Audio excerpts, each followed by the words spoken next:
Wa Tanzania hamujambo?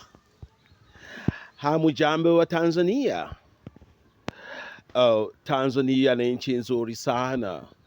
Maana wa Tanzania wanaogopa wanasiasa. Wanaogopa wanasiasa kwa sababu wanaweza wakawateka na kuwapoteza. Kwa hiyo Tanzania kwa kuogopa kutekwa na kupotezwa, imekuwa ni nchi ya amani sana. Imekuwa ni nchi ya amani sana kwa sababu wananchi wanaogopa kuuawa.